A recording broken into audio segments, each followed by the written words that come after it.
Welcome to the First 40 Sports Show with the Goon Squad. It's Black Thor Icewater and yours truly, Puma. The hot take for today is Nick Saban, the winner of 12 conference titles, 19 bowl wins, and 7 national titles, retires today.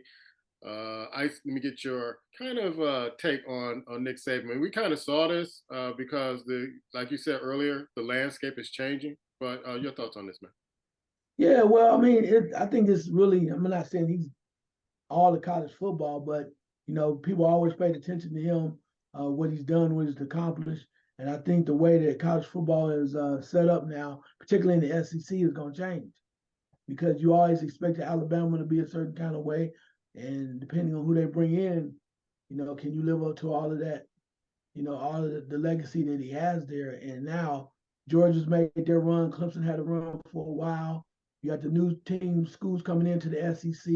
Big Ten is bringing in uh, uh, all of the ones that really matter from the old Pac-12.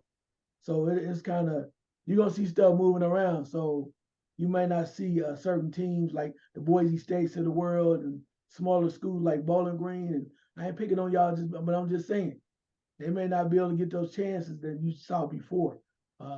So it's gonna be. I think did that move not just that alone, but I think just the other things too, like the possibility of Jim Harbaugh moving on. I mean, it's a lot of stuff that's kind of the pieces are moving, and with this 12 team playoff coming too, it's a lot of pieces moving in college football. But and what can you say about Saban? He won for the most part a lot, and a lot of people feared him.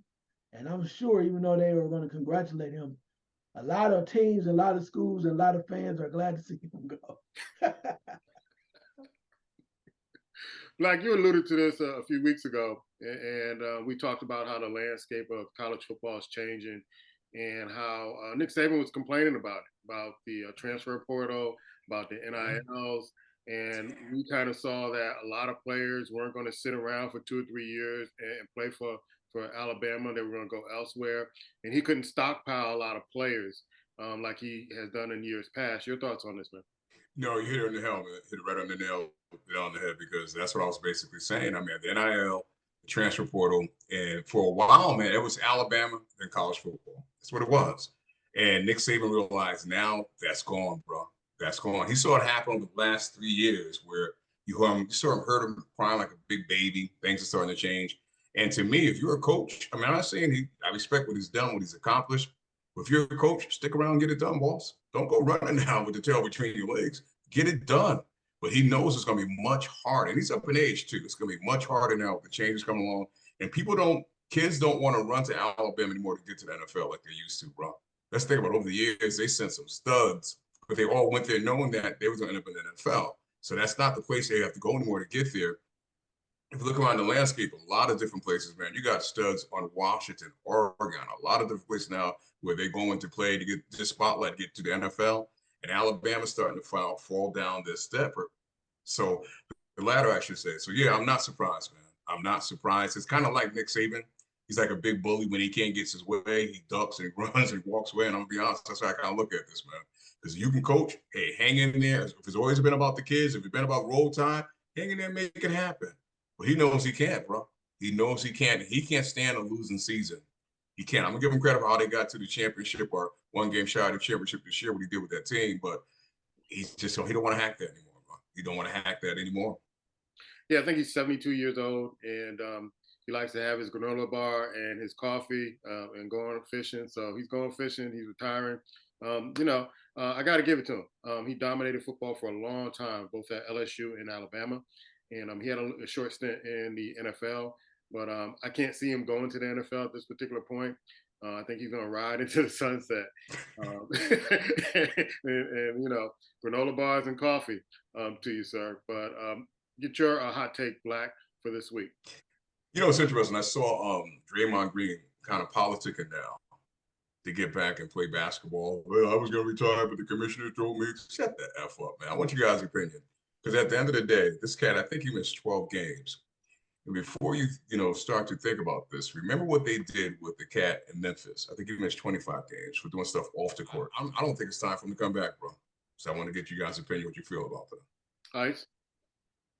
I don't know. I guess for him, depends on how you look at it. I mean, Draymond is kind of wild and acting crazy, but on the other end, when he's not off his meds or whatever the hell's wrong with him right now, Draymond does, the podcast and all that other stuff too. I mean, he's not a horrible dude, but and I think he's kind of a story that the NBA at times likes to push out there.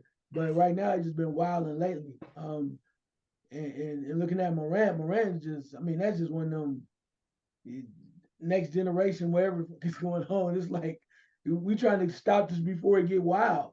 I mean, Draymond is, I mean, he's doing his wild and stuff, but at the same time, he know how far to go because at the end, he still got to get that money to the standpoint of where he is now. So I don't know. You either like him, you don't, you care. It's one of them guys that you love to have him on your squad, but when you're playing against him, you can't stand him. And I don't know. Like I said, I think the commissioner is probably try to talk to him, try to make sure he's right and understand what they need him to do and not be too outlandish. So I mean, you got to think about it from the standpoint of they've been quite lenient on certain other people, and his 12 games is beating up people and doing whatever. They've been kind of lenient where truthfully, I thought Ja was going to get more. And I'm not saying some people say he doesn't deserve it, but at some point, when are you going to learn your damn lesson for real? When you got your dad coming out and saying you still behind the scenes doing the same bullshit that got you suspended, what in the hell is going on? All I'm saying is you pick and choose who you want to like or whatever we want to suspend, but at some point they got to send a message. They got to send a message, but they pick and choose who they want to do that with. So I don't know. I'm just kind of with the Draymond thing, and really almost at the end of his career anyway. So behave. I guess they saying, and if you do behave, we'll let you play. Yeah, the NBA took too long to handle this, and this has been going on for years. And the punishment didn't fit the crime, in my opinion. And he should have been suspended more than 12 games for this. And I don't care. I work in the field. 12 games, maybe a month and a half is not enough of counseling to deal with what he's dealing with. It's not enough. So they're placating to the fans, and he's a moneymaker. As soon as he gets back on TV, everybody's going to want to see the game and see what he's going to do. And I think he's going to bring more attention to the NBA just because people are going to be waiting for the fuse to blow. The NBA and professional sports is all about the money. They really don't care about these guys. If the NBA would have said, you know what, since this has been a pattern, let's just take you out for half a season and see how you do with counseling and all that other stuff, and then you're going to have to really try to do your best effort to get back in the NBA. I don't believe the retirement stuff because he's too close to the end of his career.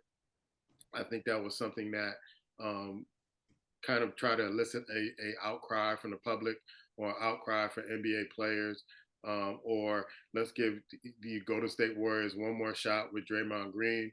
I think what Steve Kerr has not done as far as handling this, you can say what you want about his coaching ability and everything, but how you handle men is sometimes totally different. You have players now who are saying, we don't know what direction we're going in with the Golden State Warriors. So it kind of gives you an insight on what's been going on and how Draymond Green has been able to kind of just dictate what he wants to do when he wants to do it with that particular ball club. I said a long time ago, and I stand on this, they should have launched him a long time ago. They should have got rid of him, send him to Detroit, send him somewhere else, get some players that can come in there and help them because he has hurt them. Every time he has an incident like this, he's hurt them. Black? Yeah, I'm gonna say something, man. Remember years ago, the big buzzwords were bipolar. You don't even hear that anymore, bro. So I'm tired myself. I got nothing against mental health or people that need it, seriously need it. That asshole he don't need to be talking to a therapist. I told you before, he need to go punch in the mouth. And you're right. The NBA and Golden State has looked the other way when it comes to Draymond Green. Now he out there acting like a little bitch. I'm thinking about retire. Retire. I'm sorry, bro. 12 games is nothing to compare where you handle yourself in the court. But that's the whole NBA. We grew up watching it. Yeah, we still like it. But you're in current times. You got to adjust yourself. You refuse to. So what? Golden State has to suffer. Let them suffer, bro. At some point, that's what I love about the NFL. If you get to the point they don't want nothing to do with, they banish you. Forget it, because you're not bigger than the game. You're never going to be bigger than the shield. Don't care who you are. They're going to try to bring you and have you be where you need to be. NBA kowtows to the fans, they kowtow to the players. I'm sorry, bro. He's won enough. Like you said, a half a season. And then guess what? You ask us, show us that you improve, what you're going to do to get back on the court. It should be a luxury. I mean, something that you want, not that it's like an obligation that you're entitled to. And that's the way Draymond handles it. He's entitled to be out there, yeah, go out there. Guess what? That's the mentality. So miss me with all that. He talked to a therapist. A therapist for what? What did the therapist told him to do? Realistically, in a month and a half, how that's going to change him? It's not. Let's get real. That brother got no mental health issues. He doesn't. He's a jackass. He's been tolerated being a jackass because it can help you win championships. Period. Yeah, my take is I gotta go directly to Chicago, man. You know what? I need to know what the Bears are gonna do. I mean, you sit over there, you fire, you get rid of all of the coaches, everybody except the head coach. He's the only one like left. And then you got the decision as a GM as to what's going on. Are you gonna keep Fields because Fields makes you feel good? You got the wide receiver loving him. You got the number one pick. Are you going Caleb Williams? What are y'all gonna do? Because you know it's money time now. This can make a difference on this franchise for years to come. Your thoughts? Like, it's one thing you can count on every year. Christmas is going to come December 25th. You can count on all the time Chicago Bears are going to make the wrong decision and screw things up. We saw it live when they drafted that quarterback from not Duke. me, Chicago. It, bro. Not me. Yeah, we saw it. And here it is now. I'm sorry, man. I know there's some Fields lover. He's got to go. You grab Caleb Williams and make the move, bro. Do what you got to do. I don't care. Give it to head coach. Stop acting like this guy is something he's not. I'm sorry, man. He had 3 or 4 years to do it. You got 5 or 6 games he played well. He runs around the pocket. Ooh-wee. He hasn't proved to me he deserved to be the quarterback of the Chicago Bears. You start fresh with a guy that you can build your franchise around. Get that coach about it and bring another innovative coach in there. Bill, look what this guy has been doing in Chicago with a somewhat good quarterback. Look what the Texans has done in one season with a quarterback. One. Chicago's still trying to figure it out. Damn that. Phil's got to go. Coach got to go. I'm doing just what I feel. Bring in what you know. If you don't want to take Caleb, bring in the quarterback from Washington. Stop playing. It's not what he can be. It's what he is. He hasn't been it. I'm sorry. So they're gonna make the wrong decision. Watch and see. They're gonna trade out, do something stupid, and next year they'll be again 4-12, and we'll be laughing at the Chicago Bears again. A buddy of mine texted me right after the season, and he was like, what should they do? And I said, well, what they should do is use their draft picks to build around that team, because I think they could be a playoff team next year. But this is what they're going to do. They're going to trade Fields, and I want them to trade Fields. I really want them to trade Fields. They don't deserve to have Fields. They don't deserve good things. Chicago is just known for that. You have Walter Payton all those years. You wouldn't give him the ball to score a touchdown in the Super Bowl. He's been working all those years for. You give it to Refrigerator Perry. I mean, you don't deserve good things. You don't deserve good quarterbacks. You don't deserve good defenses. You don't deserve good coaches. So this is what you're going to do. You're going to trade Fields. He's going to ball out somewhere else. You're going to be there with Caleb Williams. He's going to last maybe a half a season because he's going to get beat up because you didn't draft the offensive line. That's always been the case with the Chicago Bears. You never draft the positions you need. You need an offensive line. You need a defensive line. You go and get these kind of, flash in the pan players, and you don't put anything around them. So the Bears, please, trade Fields. Put us out of our misery about whether you're going to keep Fields or not. Trade Fields. Keep the coach that you have that is worth nothing. He's fired. He's managed to fire everybody around him, but the answer is him is why this team is not winning. So I want you to keep the coach, get rid of Fields, and we'll see you back in last place next year. That's what's going to happen. They're not going to do, just like Mark said, they're not going to do what they're supposed to do. I've been living here since 1989, and I've been laughing my ass off every football season, watching them kind of just mess up the draft, their season, offensive play calling, GM. I can't understand why you have Bear fans. I really don't.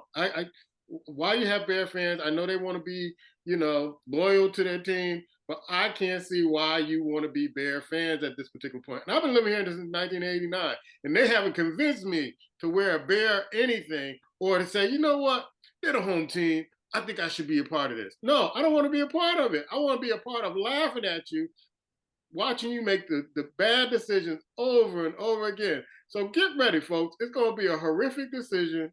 They're going to mess it up. They're going to get jobbed in trading for somebody else or trading a pick. And it's going to be this way again. My buddy, who is a diehard Bears fan, I'm like, here's what they should do. But this is what they're going to do. Ice?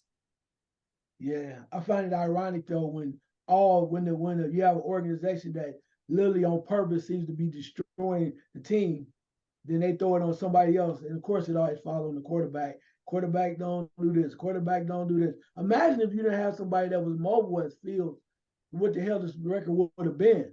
You have destroyed the defense. You traded everybody from the defense. So what about that? Everybody know, I'm not even gonna say the names. You know what I'm talking about. The dude that they traded to Baltimore that's balling out, that was all pro. The other dude they traded to the Chargers that's balling out, that's all pro. Then you want an offense to come in, like you said, with no offensive line help. And then you got a young man running for his life, throwing the tight ends and just making plays for them to win what they can. Then all of a sudden you get one guy like the wide receiver Moore that goes, oh man, yeah, we can get something going on. So basically, based on with a bunch of misaligned and horrible type of situations, they found a way to win 7 games.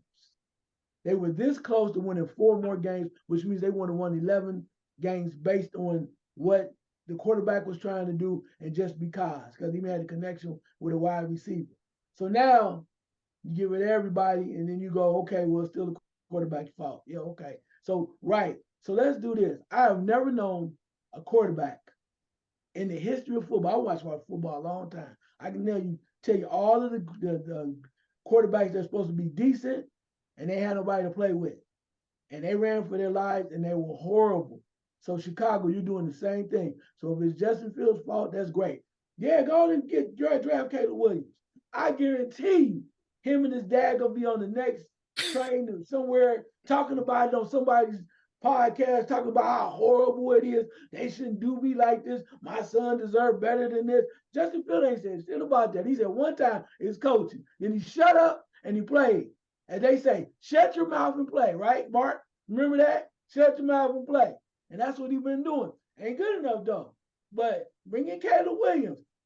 Please, as Puma said, do me a favor. Trade Justin Fields. Let him go somewhere else where he's appreciated and you can understand. Because Chicago, you showed us what you do and how you roll. So ain't going to be laughing all the way to the bank. Caleb Williams going to be sick, shaking his head like, damn, man, why they do this to me? I don't deserve this. I'm a good dude. All that other stuff. Man, when you destroy something, and we all know they had a solid defense, they were building on some things. I don't know any quarterback that doesn't have at least decent players to throw to that can win. And I go back to the days of the Archie Mannings of the world, guys like that, Steve Bartkowski. For y'all don't forgot too though that before he blew up and got some help, Steve Young was running for his damn life too. Y'all forgot about that. Y'all remember San Francisco and the Super Bowls and everything. Ask him which way them loud Tampa Bay orange jerseys running for his life falling down. Or ask, I'm just saying, when you don't have anybody to throw the ball to and play with, it's hard. But that's okay. Like I said, Justin Fields said, y'all came for me. Y'all said I had epilepsy. I was 13 years old. Y'all still tripping over that. I'm still a winner. So Chicago, do us a favor. Clean it out. Bring in Caleb Williams, the savior, and see where we at next year, 4-12. Didn't him and his father say they want part ownership of the team? I don't know, man. Yeah, I man. don't even get into all that. You look, you ain't get That something ain't bad. happening in Chicago. You ain't getting part ownership of the Hallis family. Hey, No. hey, hey, your last name ain't Hallis. No, you ain't getting part ownership. And so, yeah, I think I read that a while ago that they want a part ownership of the team they go to. And that ain't happening. That's why I don't think he's coming to Chicago. I think they're gonna have some talks with him, and he's like, nah, this ain't it. And they're Hey, gonna go somewhere else. They might get Mayor from North Carolina. They might get the white guy from North Carolina. They seem to like North Carolina Tar Heel quarterbacks, Trubisky. So they might pull another Trubisky. Who knows? I was going to say this real quick, but I know we don't want to get off into a Justin Fields situation. But remember when Joe Burrow came to Cincinnati, or he was going to Cincinnati? They said the same things, bro. No offensive line, nobody to throw to. What did Joe Burrow do? At some point, man, you got to strap up and get it done. I'm sorry. I mean, he has one good receiver. I'm not trying to knock him. I'm not saying he's in a great place, but we forget Joe. We forget people are saying the same thing to Joe Burrow. Don't go to Cincinnati. Sit out. And Joe said, you know what? I'm going to go there. Look at the Bengals now, bro.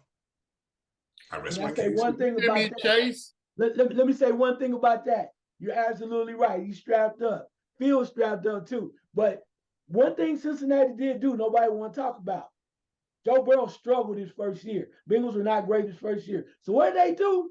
They said, to hell with that. We're going to go get this dude that we know he like to throw to. We're going to draft the man that was throwing for the last so many years and having success. That's why they was balling out, because of the chemistry.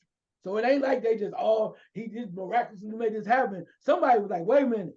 We need somebody for him to throw to. They never did that with Fields. They got old boy from Carolina. He still was older, but it's like, damn, can we get somebody to throw to? Just one dude. And what about, was it Claypool from Pittsburgh? We still waiting on him. I think that's going to be a better move. I didn't think that was going to be a better move. I thought Claypool was going to show up. So I guess Pittsburgh knew how they got rid of him.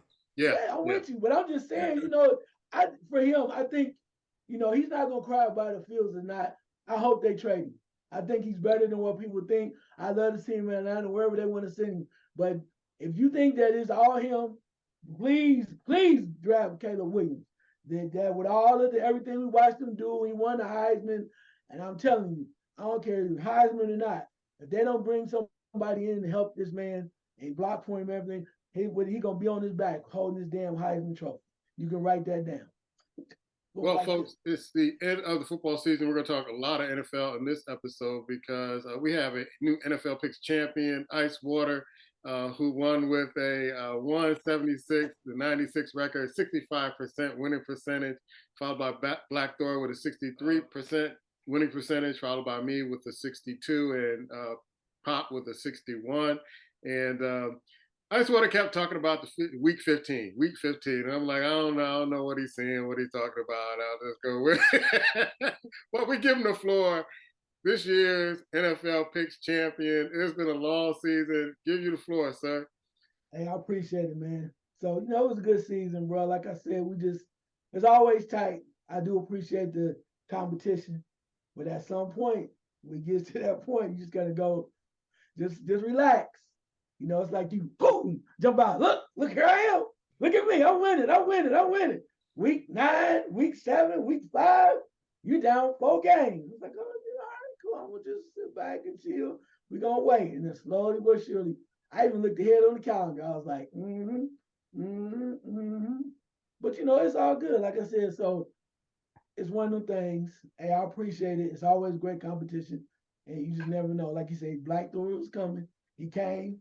We waited on him, and that was what it was. But at the end of the day, as horrible as this sounds, I'm gonna say the horrible LeBron coach that didn't work for him, but it's working for me. Not one, not two, not three. Is it 4? Boom, which one is it? Brother Raccoon, let me get your response and be a runner-up this year.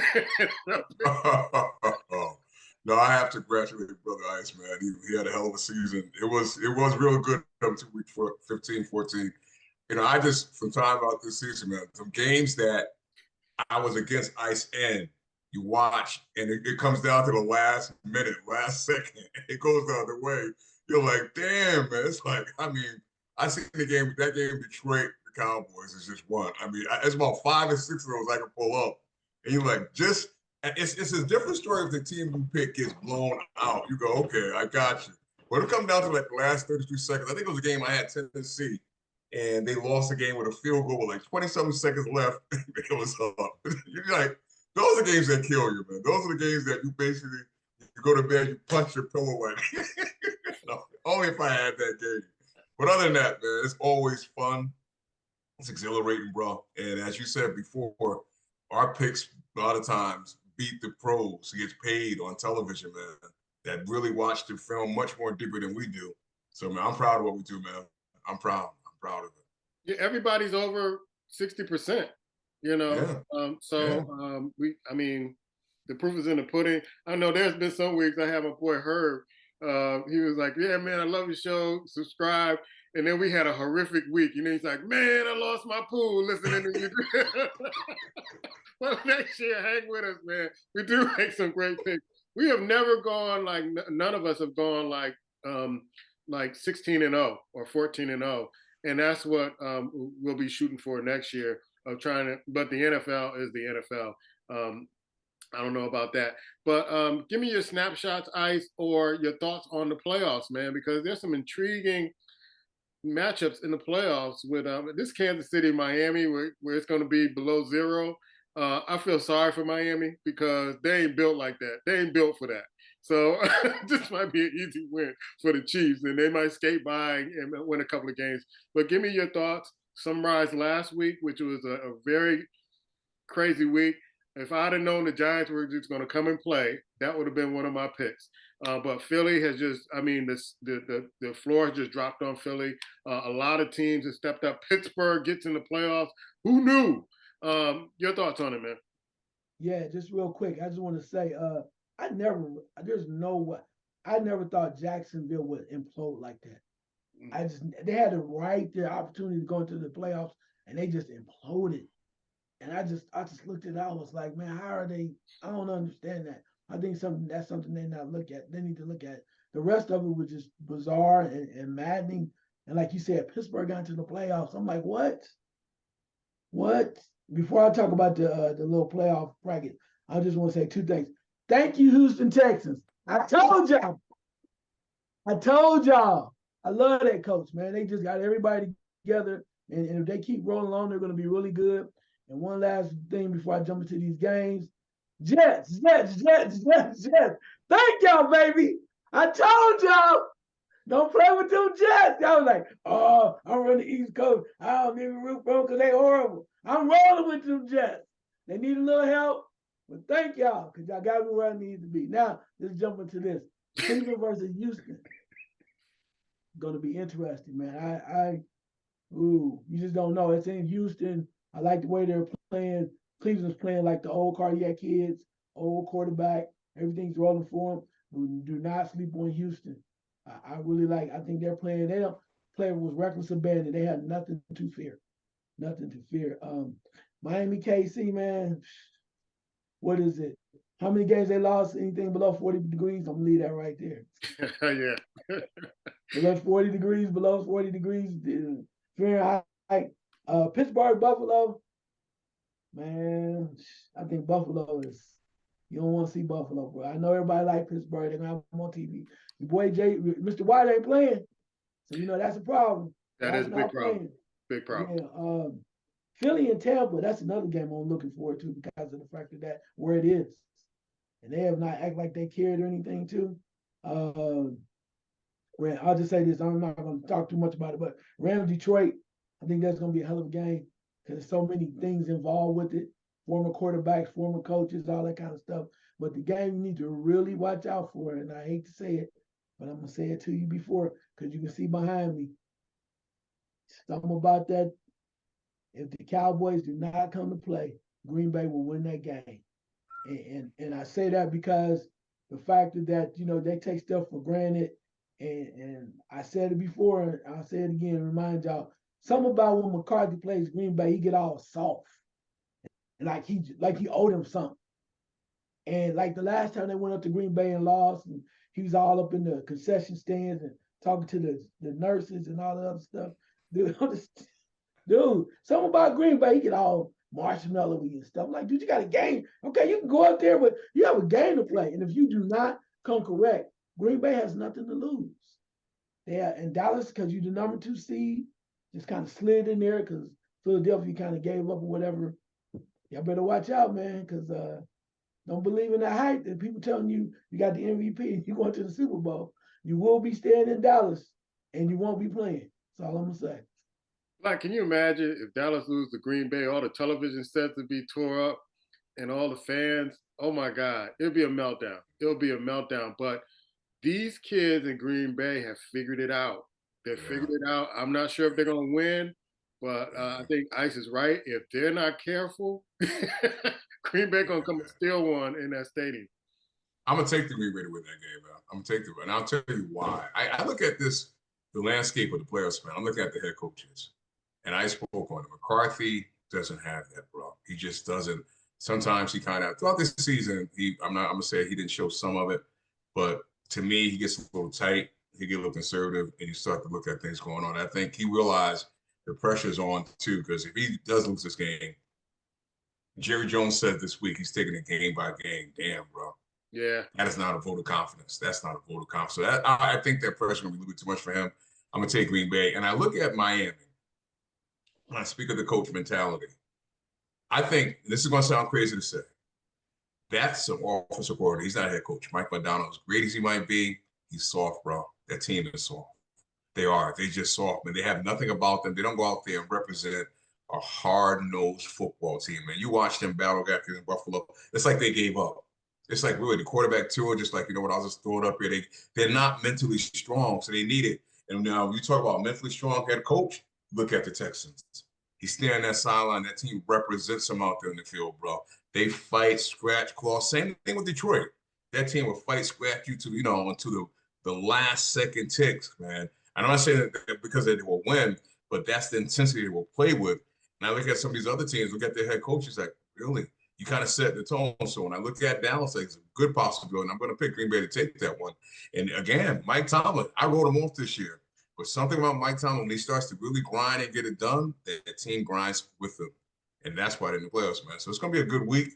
You know, I look at Kansas City, they're going to blow them out, bro. It's going to be cold. They're going to blow Miami out. Miami by halftime will quit that game, cold, bro. They're going to quit it. It's going to be sad. Peacock, I'm probably not even going to download the app. I'll just wait till it's over because I don't think it's going to be worth watching. But yeah, I think Cleveland, Houston, that's the matchup right there, bro. Because that offense against Cleveland defense, I would not be surprised, man, if Cleveland finds its way in the Super Bowl, bro. I would not be surprised if they find their way. That running game, that defense, that mentality that they have, and I wouldn't, you know, I would hate to bet on him, but I'm not going to bet against them. For some reason, I've seen this before, Joe Flacco. I remember we talk about the year he won the Super Bowl. If you watched him a previous year in the playoffs, Joe Flacco was flawless, man. And he's playing that way again. He's playing that way. I saw a videotape this week. We actually fall asleep on the sideline during the game. I ain't mad at him. I ain't mad at him, man. Who's not taking naps? So my point is, man, Cleveland, I'm going to keep an eye on them, bro. I'm happy Houston made it. If Houston wins, be more power to them. But Cleveland, with all the offense that's going on and everything's going on, that team is built to make a run. Yeah, I remember a few weeks ago when I said I had some concerns about San Francisco's defense, is because I felt like Philadelphia wasn't that good, and you saw what Marmar did with that front line and that defense. Just ran through it and so that bothers me. I picked San Francisco and Baltimore to make it to the Super Bowl, but I'm still concerned about that front line for San Francisco. Whether they can stop the run, whether they can get to a quarterback. They could not get to Marmar. The other thing with Dallas is that Dallas, for the last few weeks, have not been able to stop the run. For some reason, they can't stop the run. You can run right through them. And I don't know if it's the mentality. I don't know if they're hurt. I don't know if they're just a little gun shy trying to tackle some of these backs. So I expect Jones to have a real big game. I'm happy about the playoffs this year because it's not the usual suspect. There's some other teams that are out there that are hungry, that are trying to make a name for themselves. They're trying to get to the Super Bowl. So I like that. Even though I'm picking Baltimore and San Francisco, a replay of what they did earlier or a revenge game for San Francisco, I'm just excited about some of the teams that are in the playoffs that haven't been there for a while that are trying to get to the Super Bowl. It's an exciting time for me with the NFL playoffs at this particular point. Let's go to the NBA eye test real quick. And I was watching the game last night and I turned it off in the fourth quarter because it was obvious to me, Black, that the LA Lakers, somebody was floating some money over, or it was a setup. 23 fouls in the fourth quarter, just giving LA the game in the last fourth quarter against Toronto. And I said last week in my last second shot, Ice, y'all making it very obvious that you're setting up these games, that these games are fixed, because when Toronto only gets 2 fouls in the fourth quarter and the Lakers get 23 in the fourth quarter, something is terribly wrong with the NBA. Well, it's who plays for the Lakers? Who starts for the Lakers? Come on, man. Come on, man. Let's get real. I mean, we talked about Draymond Green earlier, but look how they pacify the players, bro. That's what it is. It's been going on. It's nothing new. Michael Jordan got it. I can't speak pride in him. Other players are saying get it pride in, but it is what it is, man. I mean, it's sad in a way because the NBA right now is in a great position with great young talent, and you still want to basically harness LeBron. I saw an article the other day I didn't pop into because I thought it was stupid, where they're suggesting that Darvin Ham might get fired for what? For what? What does he do to what I mean? Realistically, because LeBron's not dominating, they're not beating up on everybody. I just don't understand it. So there it is right there, man.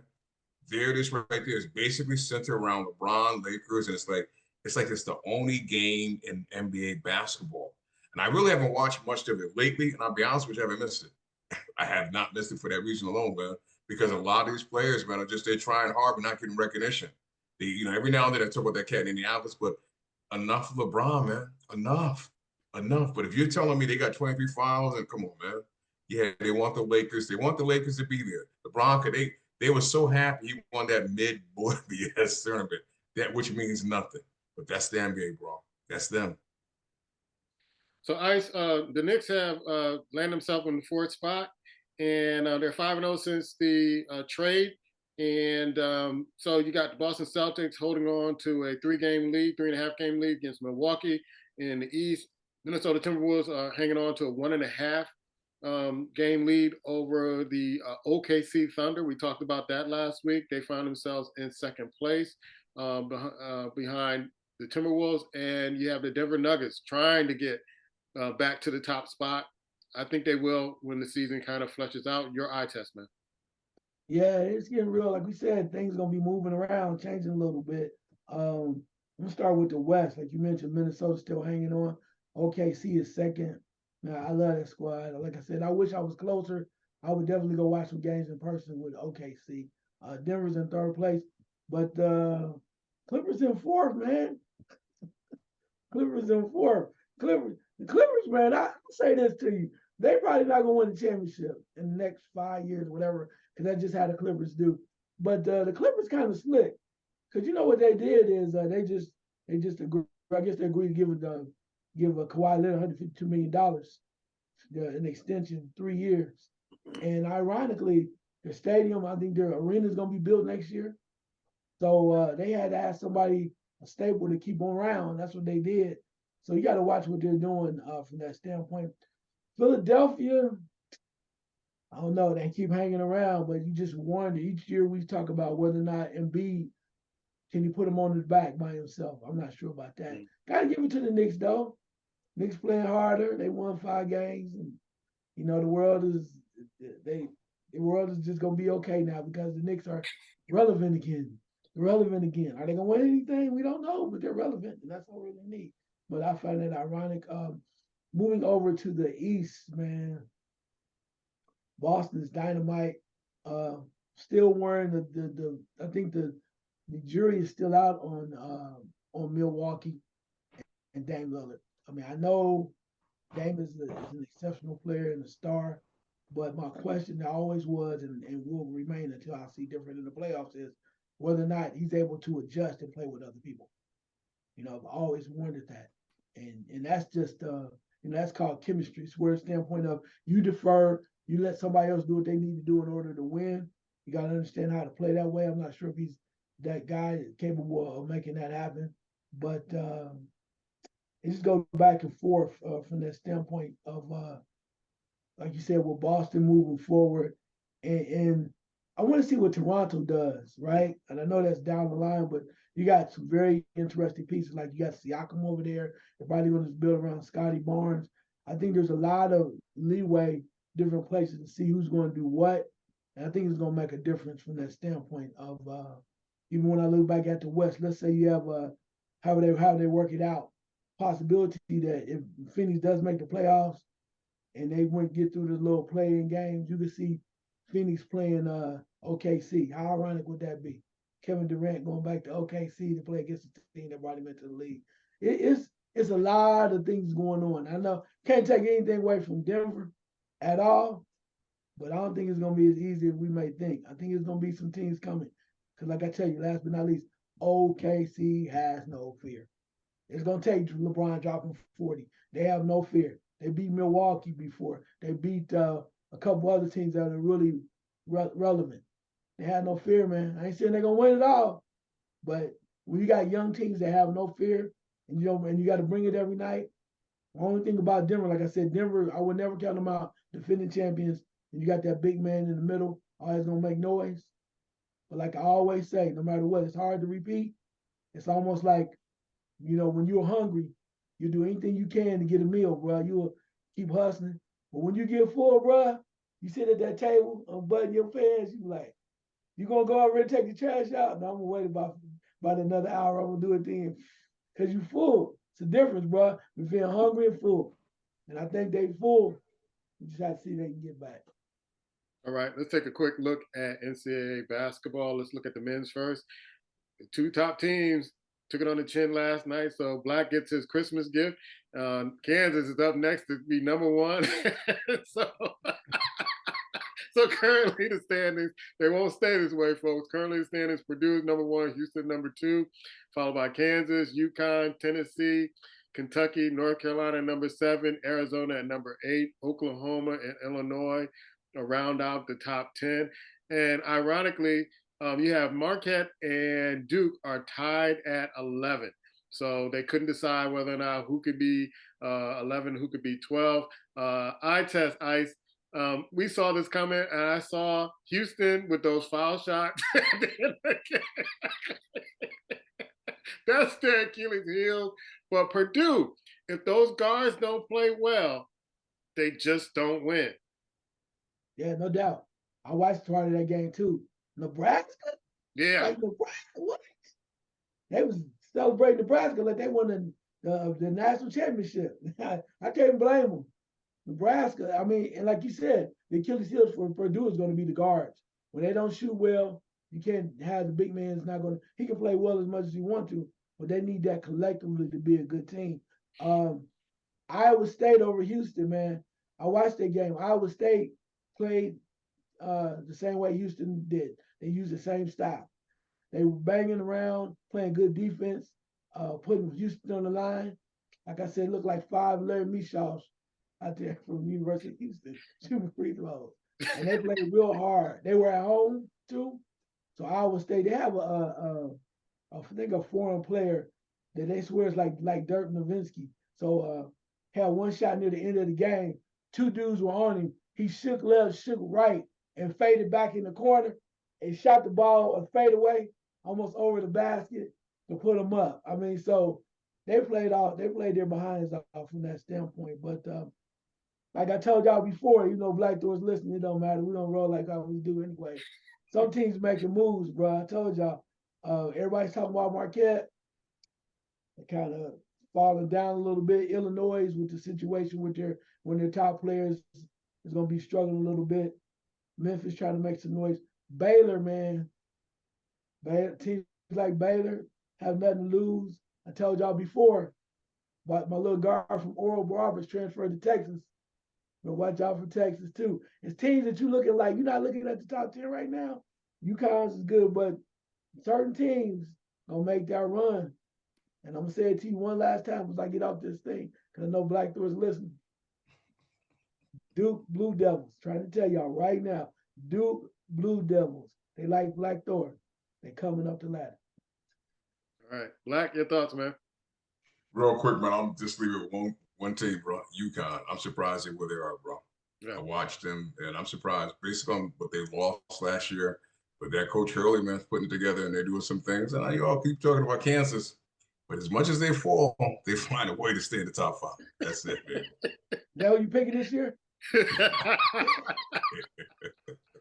Too soon.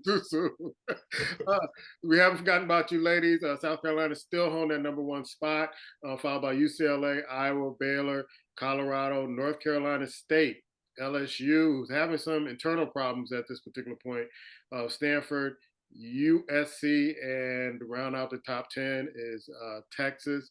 We'll talk a little bit about them next week and our spotlight of our players. But let's get to our last second shots. Black, what's your last second shot? Remember years ago, there's a cat that's coming out of college, and his mom was Asian, and she made it clear to the big old NFL owners and GMs, if you're not going to have my son be a quarterback, don't draft him. Don't talk to him. Don't draft him. He's not playing nothing else for quarterback. Whenever you've heard someone be so defiant, I'm talking about Marmar's mother. We forget about that. So as you watch him play during this playoffs, remember that. You got to stand for something, man. Don't let them bully you. Don't let them persuade you. Know who you are, because that cat has a good chance of winning the Super Bowl this year. He predicted when they drafted, he said, I'm going to tell you what, I'm going to bring them a Super Bowl. That I'm going to do for sure. Marmar, go watch him, baby. Go get it. All right. Ice? Yeah, we talked about college football. Seems like the universe is changing. I think the same thing is going to be said about the NFL. Think about it this way. Seattle finally let Pete Carroll go. So now what y'all going to do? It'll be interesting to see how it goes with a new start and new beginnings there. The one that really has me kind of shaking my head, I get what they're trying to do, is Tennessee Titans let go of Mike Vrabel. And granted, they have struggled the last 2 years, but they made the postseason 4 years prior to that. And you almost have to know, too, that when you let Mike Vrabel go, Derrick Henry is out of there. So he's already a free agent. Not saying he's the glue to anything, but you're starting from the beginning. I just hope your quarterback young quarterback stays strong and keep doing what he's doing to stay strong with that. But there's going to be a new era there, too. And we're just thinking about the possibility if Jim Harbaugh decides to go to the LA Chargers. Things could be changing very quickly, and you just never know. And then, of course, we talked about Chicago earlier, so a lot of stuff is going to be having head spinning. And Chargers just do one thing. Make sure y'all make the right choice as far as your coach. We know what it's like when you choose a coach that's not great. What happens, it looks real ugly. I ain't going to say no names. Leslie Frazier. Anyway, Brian, yeah, okay. I'm not gonna say no names, but be careful who you choose. Yeah, my last second shot goes out to Taylor Swift. Congratulations for doing what NFL teams could not do for several seasons. The streak has been snapped. Congratulations for doing that, young lady. You know, some NFL, you should have your own NFL franchise because you are single-handedly ruining this guy's career. Get out of the booth! Stop going to the game. Kiss the Hall of Fame goodbye, man. Stop, man. Please. Stop. That's my last second shot. We'll see you next week.